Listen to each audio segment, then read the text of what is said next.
네, 21번부터 25번까지 풀어보겠습니다. 자, 7개 가지고 단순 선형 회기 모형했더니 회기 제곱합이 5가 나왔고 5차 제곱합이 똑같이 5가 나왔대. 그럼 SST는 몇이야? 10이 나왔겠죠. 둘이 더하는 거니까. 자, 그래서 X랑 Y를 이런 식으로 곱하고 뭘 더했어. 그쵸? 이런 거를 선형 변환이라고 합니다. 되시죠? 그래서 새로 선형 변환된 놈으로 회기 모형 만들었을 때의 기니디 판단해 봐라. 요런 문제입니다. 되시죠? 근데 그러니까 선형 변환하고 회기 모형 하는 게 물론 실제 생활에서는 뭐 거의 없습니다. 실제 통계학에서는 뭐 거의 없는데 이건 뭐 어떻게 보면 문제를 만들기 위해 만들어진 상황인데 일단 이 기본은 아니고 요걸 알아야지만 이 문제를 풀 수가 있다. 이걸 모르면은 뭐 어떻게 뭐 그냥 찍어서 풀거나 뭐 그럴 수밖에 없습니다. 실제 시험장에서는 뭐 이게 어떻게 보면 처음 보는 문제이기 때문에 실제 시험장에서는 뭐 그냥 어떻게든 대략 감으로 뭐 때려 맞췄거나 아니면 뭐 틀리셨거나 했을 것 같습니다. 실제로 푸신 분들은. 자, 어떻게 풀어야 되냐? 자, 이렇게 있어. 예를 들어 되시죠? 그래서 뭐 직선이 이런 식으로 회기 직선이 이렇게 있다고 쳤을 때 되시죠? 자, 여기다 5를 더해 x에다가 다 5. 그럼 이게 그냥 이 점들이 다 그냥 옆으로 뭐 하겠어? 그냥 이동하겠죠. 그쵸? y도 5를 더해 다 이동할 거 아니야. 위로 뭐 이렇게 이동할 거 아니야. 그쵸? 이동해도 요런 예를 들어 SSR 같은 경우에는 뭐야? 이렇게 평균이 있다고 했을 때 그 중에서 요 회기식이 차지하는 뭐 비율, 회기식에 의해서 설명되는 변동, 요게 뭐로 SSR이죠. 그쵸? 이게 SS이고 요렇게 갖고 SST인데 되시죠? 옆으로 몇을 더하건 몇을 빼든 이 점들이 이렇게 이동해봤자 이 변동의 이만큼 크기는 변함이 있겠습니까? 없겠습니까? 없겠죠. 그렇죠? 그래서 요 더해진 값들은 아무런 변동에 영향을 끼치지가 않습니다. 되시죠? 자, 이번에는 x를 예를 들어 2배로 늘려. x를 막 이렇게 막 띄엄띄엄 막 이렇게 해서 막 이렇게 x가 더 떨어져 있다 쳐. 떨어져 원래 이 정도 간격으로 원래 x가 이 정도 간격으로 x가 있었는데 되시죠? x를 더 떨어뜨려서 간격을 x가 더 이렇게 커졌다고 쳐봅시다. 되시죠? 뭐 0에다 그려야지 또 정확하겠구나. 자, 0에 이렇게 원래 그려져 있었는데 y 값은 변함이었고 x 값만 더 커졌다고 쳐봐. x 값이 2배씩 마이너스 1이었는데 마이너스 2로 커지고 여기도 원래 1이었는데 2로 더 커졌다고 쳐봐. 원래 직선이 요거였는데 되시죠? 그런데 여전히 이 y 값들은 변함이 없기 때문에 직선이 여전히 뭐 요렇게 그려질 거라고. 아니면 조금 더 뭐 다르게 그려질 수도 있겠지만 어쨌든 뭐 이렇게 하더라도 요 변동 요만큼이 차지하던 좀 이게 달라 그려지겠구나. 조금 뭐 이런 식으로 예를 들어 직선이 더 기울기 계수가 변할 수는 있습니다. 되시죠? 그렇다고 하더라도 요 변동의 요만큼의 뭐 비율, 요 변동의 요만큼의 비율, 이 변동은 변함이 없습니다. 자, 이거는 뭐 그냥 그림으로 그려드리니까 조금 그런데 나중에 뭐 수식으로 혹시라도 나중에 뭐 개념 강의에 제가 이걸 더 추가해 갖고 설명을 드리겠습니다. 어쨌든 x를 뭐 예를 들어 10x라든가 뭐 2분의 1x라든가 이런 식으로 x에다 몇을 곱하더라도 요 SSR이나 SSE 얘네들은 다 뭐야? y 갖고 만드는 변동이잖아. 그쵸? 이렇게 해서 만드는 이 y의 총 변동이라고 되시죠? 그렇기 때문에 x에다가 몇 배를 하더라도 이 변동은 변함이 없다. 되시죠? 자, 이게 첫 번째 생각이고 일단 알아놔야 될 첫 번째 생각이고 자, 두 번째 생각은 뭐냐? y에다가 이렇게 10x, 10y를 했어 지금. 그쵸? 자, 이런 식으로 변동하게 되면 어떻게 바뀌냐? 이게 15년 기출 문제에 출제된 적이 있습니다. 2분의 1y 이렇게 갖고 출제된 적이 있는데 자, 변동은 결국 뭐해? 제곱을 하잖아. 그럼 여기도 10배하고 여기도 10배 하는데 이 10이 묶여져서 앞으로 튀어나갈 거니까 변동이 몇 배가 돼? 100배가 될 겁니다. 되시죠? 자, 이 변동이라는 게 뭐야? 분산이잖아. 어떻게 보면 여기다 n-1로만 뭐 나누면 분산이 됩니다. 그쵸? 우리가 v10x 어떻게 바뀌어? 100vx로 바뀌잖아. 이게 앞으로 튀어나가면서 제곱으로 튀어나가게 되잖아. 그쵸? 그렇기 때문에 이 SSR, SSE, SST는 y의 변동이기 때문에 y에다가 몇 배를 하면 그 제곱수만큼 같이 변동이 생기게 된다고. 되시죠? 그래서 요 2번 생각, 1번 생각과 2번 생각을 원래 알고 있었으면 쉽게 풀 수가 있는데 이거를 보통 지금까지 이런 문제도 또 어떻게 보면은 y 변동은 나왔는데 x 변동은 안 나왔는데 x 변동이 아무런 상관이 없다 이런 거를 뭐 배워본 적이 없기 때문에 조금 어렵게 느껴질 수 있는 문제다. 자, 이렇게 평가를 드릴 수가 있겠습니다. 어쨌든 y만 지금 10배 하니까 변동이 100배로 늘어난다. 자, 요거만 일단 알아놓은 상태에서 자, 총 제곱합은 100이니 총 제곱합이 원래 몇이었어? 10이잖아. 근데 100배 늘어난다고. 그럼 총 제곱합이 몇이래? 1000이 되겠죠. 그렇기 때문에 기억 틀렸고. 되시죠? 자, 결정 계수는 뭐야? 총 제곱합 SST분의 SSR이잖아. 근데 얘도 100배가 되고 원래 거보다. 그쵸? 이거 새로운 놈이라고 치면은 자, SSR도 100배가 될 거 아니야. 그쵸? Y가 10배가 되면은 다 모든 변동들이 이 변동들이 다 100배가 된다고. 되시죠? 그럼 어차피 이게 약분될 거니까 원래 거의 결정 계수랑 뭐에 동일하게 되겠죠. 되시죠? 원래 결정 계수 10분의 5니까 0.5 결정 계수 그대로 유지될 겁니다. 되시죠? 다음에 이제 기각할 수 있냐 없냐를 봐야 돼. 회귀 모형 유의성 검증을 해줘야 된다고. 되시죠? 자, 그럼 얘를 갖고 새로 만들면 다 이게 100배가 된 거기 때문에 새로 이제 분산 분석표를 한번 만들어 보도록 하겠습니다. 자, 100배가 되니까 500 SSR은 SSE는 500이 되고 SST는 이제 1000이 될 겁니다. 되시죠? 자, 그렇더라도 단순 선형 회귀 모형과 자유도 1. 얘는 지금 총 7개 자료 쓰는 거 뭐 10배 하든 10분의 1배 하든 자료 7개 쓰는 건 변함이 없잖아. 그쵸? 그럼 총 자유도는 6. 그럼 얘는 오차 자유도는 5. 그럼 약분하면 이제 평균 제곱 구할 수 있는데 여기 500, 여기 100 나누면 5가 나올 거 아니야. F값이. 되시죠? F값이 5가 나온다고. 그럼 원래 단하고 여기에 뭐가 주어져야 돼? F값이 주어져야 되는데 F값이 없어. 그렇죠. 나는 자유도 0.05일 때 1,5가 되는 이 F값 알아내고 싶은데 이게 문제에 지금 안 주어져 있다고. 대신에 무슨 값이 주어져 있어? T분포의 값이 주어져 있습니다. 되시죠? 그럼 우린 또 뭐 해야 돼? T분포를 이용해서 F값을 알아내야지. 되시죠? 왜? T분포를 제곱하면 뭐가 되니까 F분포가 됩니다. 되시죠? 원래 T분포는 이렇게 0에 대해서 좌우 대칭인 놈인데 이걸 제곱하면 다 뭐가 나오겠어? 다 플러스 값이 나올 거 아니야. 이 마이너스 부분이 다 플러스 되니까. 그래서 이게 요 부분이 요로 이렇게 합쳐지면서 요런 F분포가 발생하게 됩니다. 되시죠? 그래서 요게 자유도가 예를 들어 K였다면은 요 F분포의 자유도는 1,K가 된다. 되시죠? 자, 이런 식으로 뭐 해야 돼? T분포와 F분포의 관계를 알고 있어야 됩니다. 되시죠? 자, 그러면 우리는 F 0.05 요 부분이 0.05가 되는 요 값 기각치를 알고 싶다고. 그래갖고 검정 통계랑 5랑 비교를 해봐야 된다고. 되시죠? 그럼 이 0.05는 원래 T분포에서 0.025 되는 부분이 여기 두 부분이 있었을 거 아니야. 그쵸? 그래서 요게 이렇게 합쳐지면서 여기 값이 예를 들어 t, 여기는 마이너스 t였을 거 아니야. 그쵸? 그럼 이게 t가 뭐가 되면서 제곱이 되면서 요 값이 여기에 쫙 더해지면서 0.05로 만들어지는 거라고. 되시죠?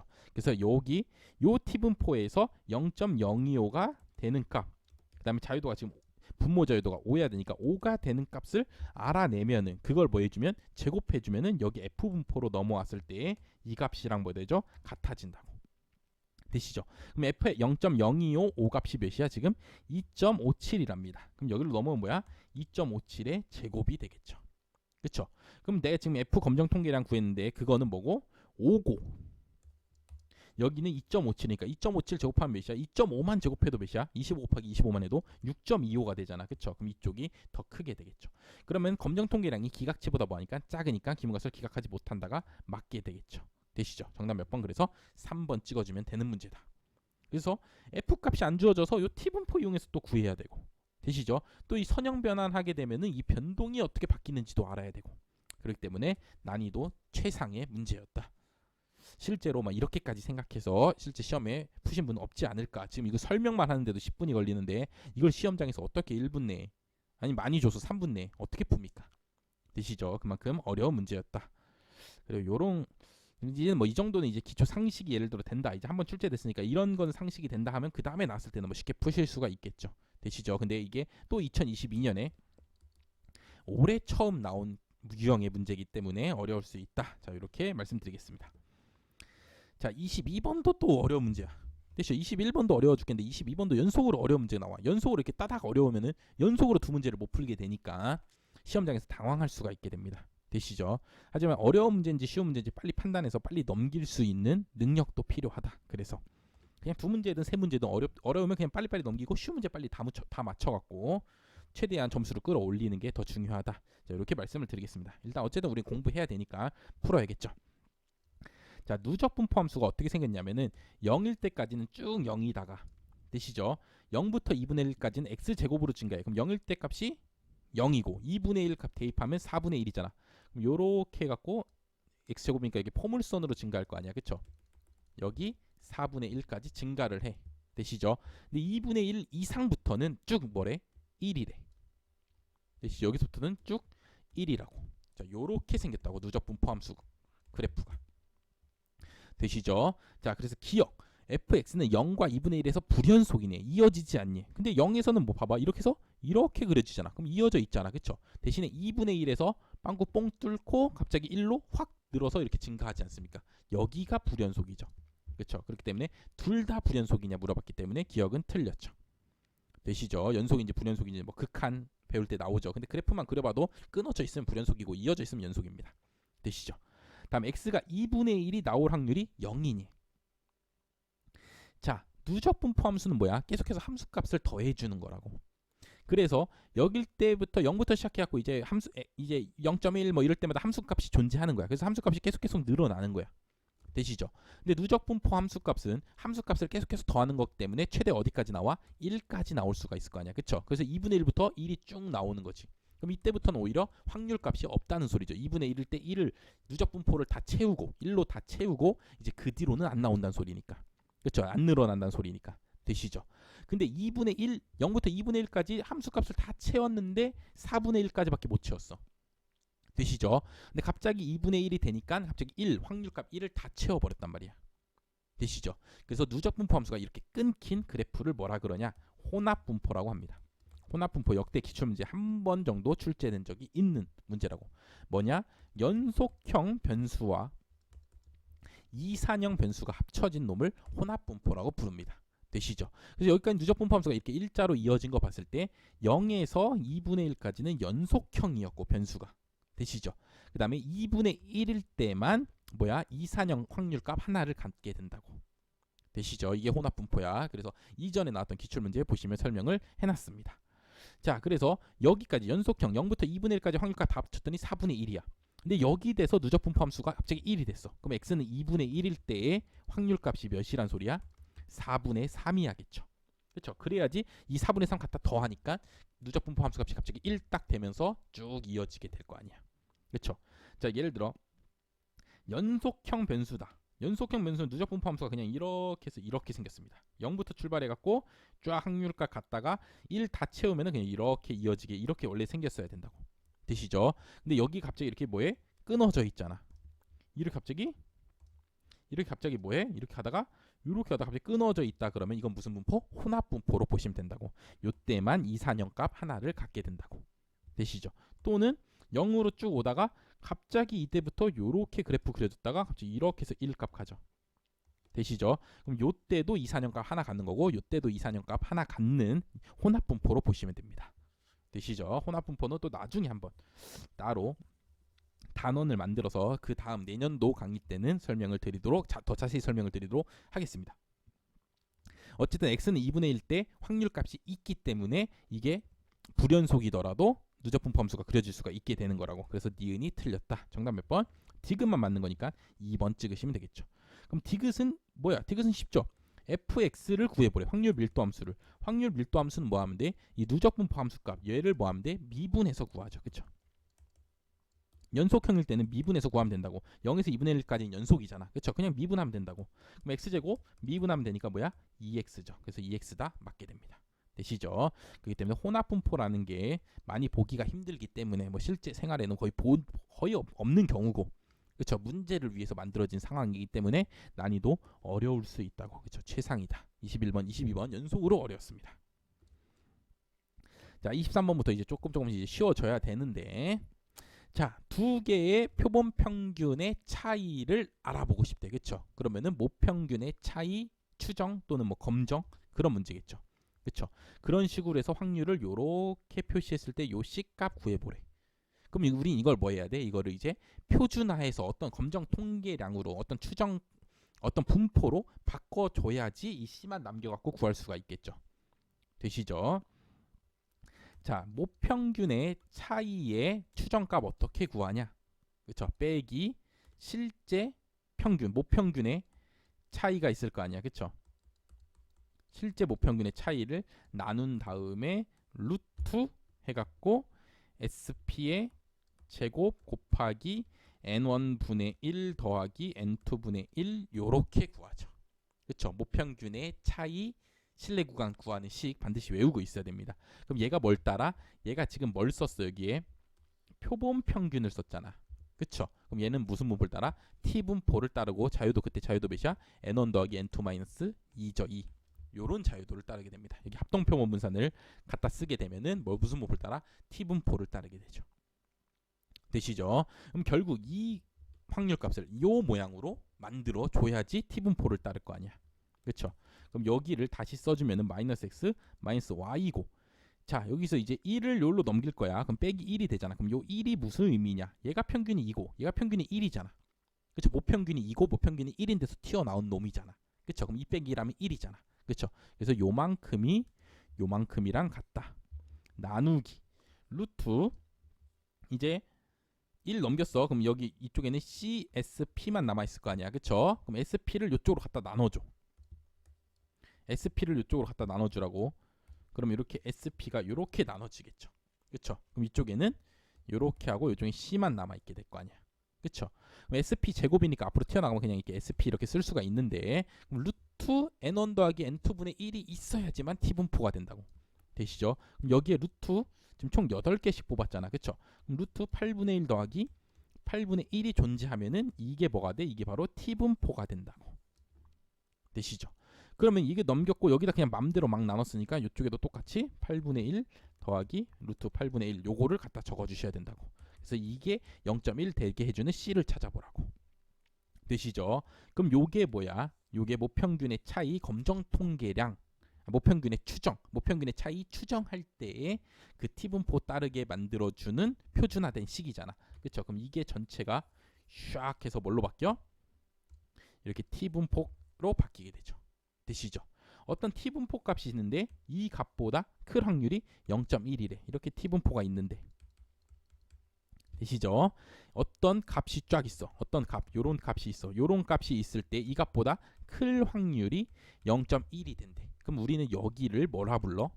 T분포에 T 0.1 이렇게 쓰죠. 그렇죠? 다시 T분포 이렇게 있는데 여기 나올 확률이 알파야. 그럼 우리 여기 뭐라 써? T 알파 이렇게 쓰잖아. 그렇죠? 근데 여기가 지금 0.1이래. 그럼 T 0.1로 쓰면 될 거 아니야. 그렇죠? 그럼 이 값이 T 0.1이란 소리잖아. 그렇죠? 루트 8분의 1은 루트 8분의 2니까 4분의 1이니까 2분의 1로 앞으로 이렇게 튀어나올 거고 1, 2 하면은 이렇게 하면 2C가 될 거 아니야. 그렇죠? 여기 남은 게 결국 2C가 T 0.1이었단 소리죠. 그럼 C는 뭐야? 2분의 1 T 0.1이란 소리죠. 정답 몇 번? 3번이죠. 자유도 뭐 당연히 14니까 8개 8개 더하고 빼기 2니까 자유도는 당연히 다 14잖아. 어차피 여기는. 그쵸? 그럼 자유도는 뭐 딱히 판단할 필요 없고 2분의 1인지 3분의 1인지 4분의 1인지만 판단하면 되는데, 루트 8분의 1 두 개 더한 거를 나눠줘야 되기 때문에 2분의 1 T 0.1이 된다. 자, 이렇게 해서 풀어주시면 됩니다. 자, 24번. 자, 10명에 대해서 섭취 전이랑 후랑 해갖고 콜레스테롤 측정해. 자, 그럼 이건 무슨 비교야? 이거는 대응 표본이죠. 그쵸? 대응 표본 T 검정이죠. 되시죠? 자, 그렇기 때문에 3번이랑 4번은 틀렸죠. 독립인 표본에 의한 비교 아니죠. 한 명에 대해서 먹이고 안 먹이고니까. 그렇죠? 한 명에 대해서 하는 거니까 두 값이 뭐야? 독립이 아니라고. 한 명이 내 1인 개인 실험체가 2번 연속으로 측정하는 거기 때문에 독립이 아니기 때문에 대응 표본 T 검정을 해주셔야 된다고. 되시죠? 자, 그래서 값이 뭐가 나오면 마이너스 1.9가 나왔답니다. 검정 통계량으로. 되시죠? 자, 근데 차이가 있냐 없냐 보는 거기 때문에 무슨 검정? 양측 검정을 한답니다. 자, 그럼 유의 수준 몇 프로야? 몇 프로에서 하는 거야 지금? 아, 유의 수준 5%에서 하는 거죠? 유의 수준 5%에서 양측 검정하니까 여기가 0.025 되는 값들을 여기 만들어주고 요렇게 기강력이 만들어지겠죠. 되시죠? 그럼 T 0.025 되는 건데 자유도, 대응 표본의 자유도는 뭐야? 10명 갖고 하는 거니까 10명 갖고 D라는 이 차이 값을 만들어서 T 검정을 하는 거기 때문에 자유도는 10 빼기 1에서 9가 되는 거죠. 그렇죠? 독립일 때는 두 값 더한 다음에 빼기 2 하는 거고, 방금 그게 23번 문제였고. 되시죠? 24번 문제는 대응표본 하는 거기 때문에 대응표본은 그냥 n-1 해서 구하는 거죠. 그럼 자유도 9일 때 0.025 되는 값이 2.26이랍니다. 그럼 이쪽은 마이너스 2.26이겠죠. 그럼 우리가 구한 마이너스 1.9는 이 기각체에 속해 안 속해? 안 속하죠. 마이너스 1.9는 여기 있으니까. 그럼 기문가설을 기약할 수가 없죠. 기문가설을 기약할 수 없으니까 차이가 있는 거야 없는 거야? 차이가 없는 거죠. 그렇죠. t 검정할 때 기문가설이 뭐야? 두 개의 모평균이 동일하다. 또는 아니면 대응표본 t 검정이면 차이가 0이다. 이게 귀무가설이고 그렇죠. H알파 대립가설은 뭐야? 차이가 0이 아니다. 양측 검정일 때는 이렇게 쓰기 때문에 우리는 지금 귀무가설 기각 못하고 귀무가설 채택하는 경우니까 차이가 없다 해갖고 정답 몇 번? 1번 쓰시면 됩니다. 되시죠? 뭐 이건 쉽죠. 많이 풀어본 문제고. 자 25번. 자 3개의 사건이 독립이래. 그쵸? 2개의 사건이 독립일 때는 쉽습니다. 2개의 사건이 독립이라는 거는 이렇게 둘이 곱했을 때 뭐가 나와야 돼? 두 확률의 곱으로 표현될 때 독립이라고 하죠. 그쵸? 근데 3개가 독립이면은 3개가 독립인 경우는 한 번 기출문제에 출제된 적이 있는데 이렇게까지 서로가 다 독립이고 되시죠? 그 다음에 이렇게 3개를 곱한 값도 이렇게 확률의 곱으로 표현될 때 이렇게 총 4가지 조건을 만족시킬 때 이 세 사건이 서로 독립이라고 말할 수가 있습니다. 되시죠? 그래서 뭐 이거를 옛날에 기출문제 한번 풀어보셔서 알았다면 뭐 쉽게 풀 수 있는데 몰랐다면 물론 어려울 수도 있는 문제이긴 한데 다른 문제들에 비해서는 쉬워서 난이도 일단 하나로 표시하긴 했지만 그래도 별점 1.5는 된다. 그렇죠. 요런 조건들을 모를 수가 있기 때문에. 자 어쨌든 이렇게 3개 곱한 게 27분의 4랍니다. 자 그럼 PC를 X라고 치면은 PB랑 PA는 2배씩 강놈이래. 그럼 2X고 얘도 2X고 얘는 X네. 이렇게 하면 4X 세제곱이 되죠. 그럼 4, 4 약분되고 X 세제곱이 27분의 1이니까 X는 몇이야? 3분의 1이 되겠네. 쉽죠? 자 그러면은 PA가 3분의 2고 PB도 3분의 2고 PC는 3분의 1이란 소리죠. 그쵸?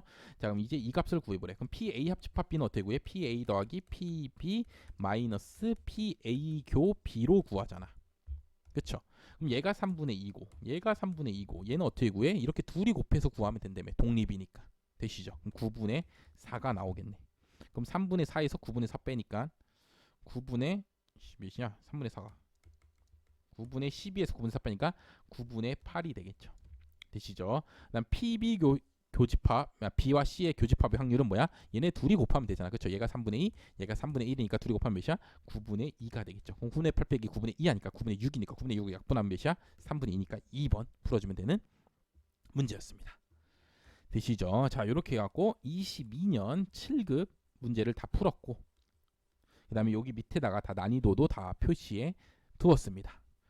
자 그래서 이제 22년 7급 이제 총 정리를 해보면은 자 쉬운 문제가 15문제, 중간 난이도 5, 어려운 문제 5이 출제되었다. 근데 어려운 것 중에 정말 난생 처음 보는 예를 들어 편의, 바이어스란 그 다음에 회귀 분석에서 선형 변환하면 어떻게 되느냐 뭐 이런 문제들이 막 출제되었다. 그렇기 때문에 진짜 어려운 문제가 진짜 어려운 문제고 그 다음에 쉬운 문제도 쉬운 게 아니라 계산이 좀 오래 걸리는 문제들이 출제되었다. 그렇기 때문에 시간 내에 푸는데 상당히 어렵게 느껴질 수가 있습니다.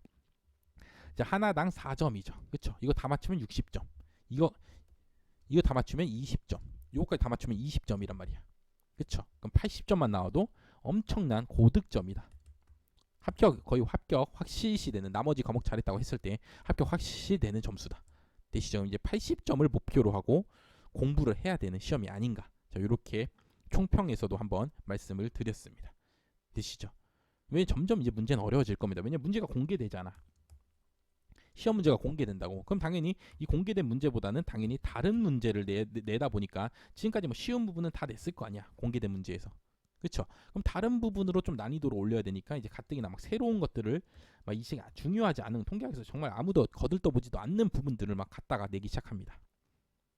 되시죠? 그러면서 이제 점점 문제는 어려워질 거다. 그러니까 항상 100점이 아니라 그래도 지금까지 기출된 거는 다 맞추고 그래도 조금 더 이제 공부를 하면서 통계학적인 생각이 생겨서 나머지 문제도 좀 맞출 수 있게 한 80점을 목표로 해서 공부를 해나가시면 되지 않을까. 그리고 나머지는 뭐 진짜 어려운 거 내가 모르는 거 나왔을 때는 그래도 어느 정도 기억 니은까지는 풀고 찍어서 맞추면 그래도 확률이 조금은 더 올라갈 거 아니야. 그쵸? 그럼 충분히 80점까지는 받으실 수가 있다. 그리고 더 이상도 그날의 컨디션에 따라서 받으실 수가 있다. 자, 이렇게 말씀드리고, 만약 100점을 맞으려면은 너무 많은 양을 공부해야 되기 때문에, 너무 더 많은, 더 세세한, 또 만약 분산 분석에서도의 예외, 뭐 카이저 검정에서도의 막 이상한 예외들을 막 공부해야 되기 때문에 그렇게까지 하기는 조금 어렵지 않은가. 자, 이렇게 판단을 드리고, 좀 효율적인 공부를 위해서 일단 기출 문제와 개념 위주로만 하시고, 정말 시간이 남으면 그때는 이제 뭐 수리 통계학이라든가 회귀 분석 책이라든가 뭐 그거를 보려면 보실 수 있는데, 너무 그것까지 공부하기에는 시간이 좀 낭비된다. 이렇게 판단을 드릴 수가 있고, 좀 효율적인 공부를 위해서 기출과 개념 위주로만 공부하고 100점이 아니라 80점을 일단 기본으로 찍는 거를 목표로 하시고 공부를 하셔라. 자, 이렇게 결론을 내드릴 수 있겠습니다. 자, 지금까지 뭐 문제 풀면서 제가 틀렸을 수도 있고, 아니면 또 다른 풀이가 더 쉽게 풀 수 있는 풀이가 있을 수도 있습니다. 그런 게 있으면 언제든 댓글 달아주시고, 저도 함께 검토하고 수정하고 해갖고 계속 더 나은 강의와 교재가 될 수 있도록 해보도록 하겠습니다. 자, 수고하셨습니다.